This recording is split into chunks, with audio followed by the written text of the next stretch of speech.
Queridos irmãos, nós estamos meditando com a liturgia nesses dias o livro de Jó, o qual é uma grande reflexão sobre o sofrimento humano. E justamente os trechos escolhidos pela liturgia vão na linha de nos fazer escaparmos de algumas armadilhas nas quais nós podemos cair quando o assunto é o sofrimento. Ontem nós víamos Jó como que rasgar o próprio ser e dizer com toda a sinceridade do seu coração: era melhor eu ter morrido. Não se trata de uma afirmação dogmática. O que ele está falando é basicamente a expressão de um grito do coração, de alguém que já não tem mais motivo nenhum para fingir coisa alguma, mas que tem toda a coragem de abrir o seu ser e dizer o que está sentindo. Hoje, nós saltamos para o capítulo 9. E nós sabemos que Jó foi visitado por seus 3 amigos. E os 3 amigos o tempo todo tentavam encontrar uma causalidade para o sofrimento de Jó. Eles queriam atribuir aquilo a alguma culpa. E Jó, que de fato é apresentado pelo texto como o único homem íntegro que havia na terra, o tempo todo diz que ele não reconhece, ele não sabe de algo que ele tenha feito que efetivamente tenha destrancado aquele excesso de tragédias que aconteceram na sua vida. Num dia, perder tudo que tinha. E pouco depois, perder toda a saúde. E ele começa o trecho de hoje dizendo: sei muito bem que é assim. Como poderia o homem ser justo diante de Deus? Se quisesse disputar com ele, entre 1000 razões, não haverá uma para rebatê-lo. Ele é sábio de coração e poderoso em força. Quem poderia enfrentá-lo e ficar ileso? Ou seja, o que Jó nos está ensinando aqui é que nós precisamos aprender a sair da ideia de que, se algo de ruim nos acontece, isso é devido necessariamente a algo ruim que nós fizemos. Quer dizer, o Evangelho já nos liberta desse tipo de pensamento. Quando Jesus diz no Sermão da Montanha que Deus faz o sol brilhar sobre maus e bons e a chuva cair sobre justos e injustos, o que ele nos está dizendo é que situações difíceis acontecem na vida de qualquer ser humano. E que é evidente que nós pecamos, é evidente que nós somos imperfeitos, é evidente que diante de Deus nós não temos santidade nenhuma. Só Ele é santo. Verdadeiramente só Ele não pode ser de nenhum modo acusado de coisa alguma. Todavia,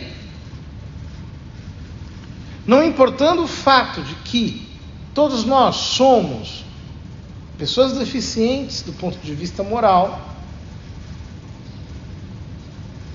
situações boas e ruins acontecem na vida de todos. E a maturidade do Evangelho nos deve levar a aceitar esse fato como um fato real. Na semana passada nós líamos o livro do Eclesiastes. E ali ele diz: há tempo de nascer, há tempo de morrer, há tempo de plantar, há tempo de colher, há tempo de saúde, há tempo de enfermidade, há tempo de guerra, há tempo de paz. Ou seja, de vez em quando vai acontecer alguma coisa ruim mesmo. E de vez em quando vai acontecer uma coisa muito ruim. E ninguém está salvo disso. Nós não temos um salvo-conduto para situações dramáticas. Me lembro que uma vez uma senhora perdeu um filho recém-nascido. Não é recém-nascido, filho de 2 anos, vai. Não era recém-nascido, pequenininho. Por um erro médico.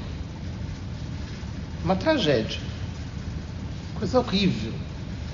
Desconheço um sofrimento que possa ser maior do que o de perder um filho. Um horror. Então, ela ficou em crise. A primeira pergunta: por que isso aconteceu? Bom, esse tipo de pergunta é aquela pergunta que neurotiza qualquer mente, por mais sadia que esteja. É justamente dela que o livro de Jó está nos ensinando a desviar. Para de se perguntar o porquê. Acontece. São eventualidades que sucedem na vida. Nós não estamos no céu, nós estamos num mundo decaído, difícil, em que existem circunstâncias complicadas e nem sempre nós teremos explicação para tudo. E mesmo que nós tenhamos, muitas coisas fogem da nossa observação. E na conversa com ela, houve um determinado momento em que ela me disse: por que eu? Por que na minha casa? E eu disse para ela: eu entendo, mas se a gente girar a pergunta, talvez a gente vai perceber um pouquinho sob um outro ângulo. Por que não eu? Porque sempre tem que ser na vida dos outros, na casa dos outros, na família dos outros, no emprego dos outros, na empresa dos outros. Por quê? Por que comigo nunca?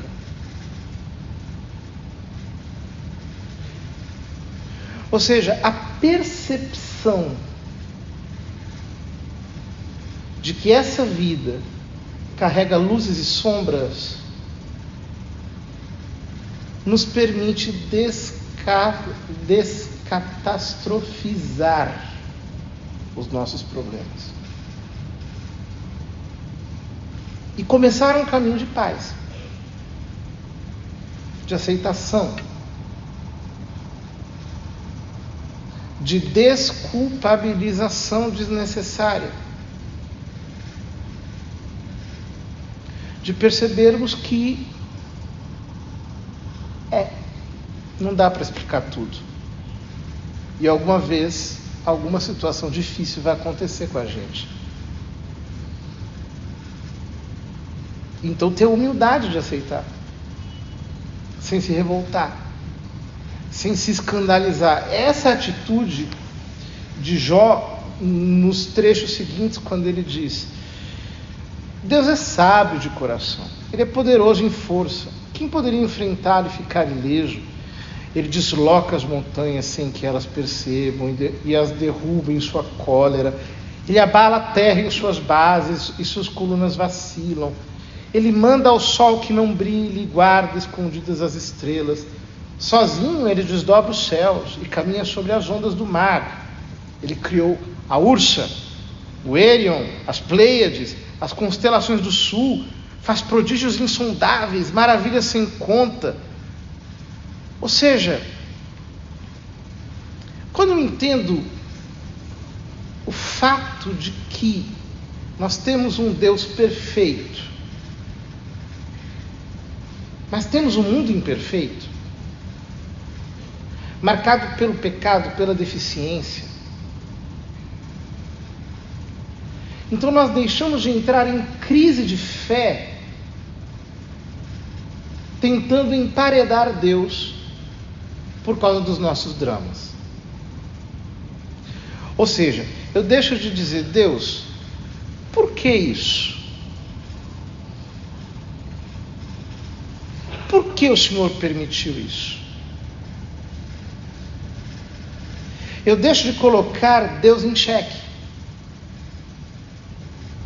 Eu deixo de ficar o tempo todo questionando e pela fé eu digo, eu não consigo entender. Mas eu creio e confesso que o Senhor é maior do que tudo isso. Que o Senhor continua onde o Senhor está e, portanto, eu o adoro. Mas,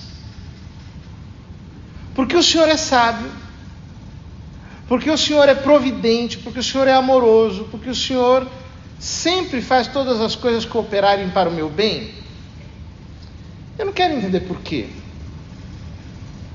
Mas eu quero estar aberto para entender para quê. Ou seja, quais são as lições desse período difícil?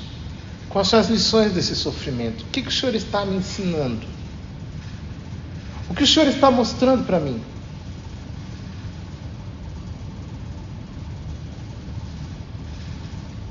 E quando a gente adora a Deus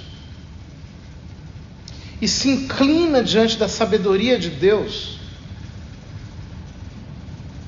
o sofrimento deixa de ser para nós uma crise e passa a ser uma escola. Nós aprendemos muitas lições com ele. Talvez a maior de todas seja justamente o fato de descobrirmos que existem em nós armazenagens de força desconhecidas. Quantas vezes a gente pensa, era para eu ter morrido e não morri. Não era para eu ter aguentado. Não tem lógica nenhuma eu ter suportado. Olhando para trás, eu vejo que há vários gaps aqui nessa história. A conta não fecha. E eu não sei como aconteceu.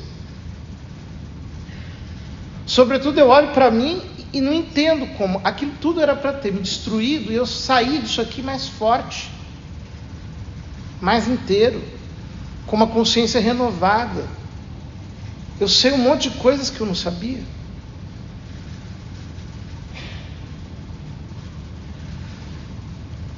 Isso nos faz entender que se o mundo inteiro está marcado pela corrupção, está marcado pela deficiência, pela fraqueza, pela dor, por alguma medida de sofrimento, ao se encarnar, Deus santificou tudo isso na cruz, e a cruz, no fundo, para nós, é a resposta para todas as nossas dores. Quando nós olhamos para ela, nós entendemos que Ele se tornou solidário conosco para que nós aprendamos que a sabedoria se esconde através também dessas situações tão dolorosas que nós não sabemos explicar. Jesus, no Evangelho, joga limpo com quem quer segui-lo. Ele diz, as raposas têm tocas, os pássaros têm ninhos, o Filho do Homem não tem onde repousar a cabeça. Depois ele diz que quem põe a mão no arado e olha para trás não está apto para o reino dos céus. São lições para que nós aprendamos que é hora de sempre olhar para frente, olhar para Ele que vai adiante de nós e, portanto, enfrentarmos de peito aberto tudo aquilo de desafiador que a vida nos apresenta, porque a graça divina não nos falta e com ela a luz para aprendermos aquilo que o Senhor quer que nós aprendamos quando Ele nos visita com a sua cruz.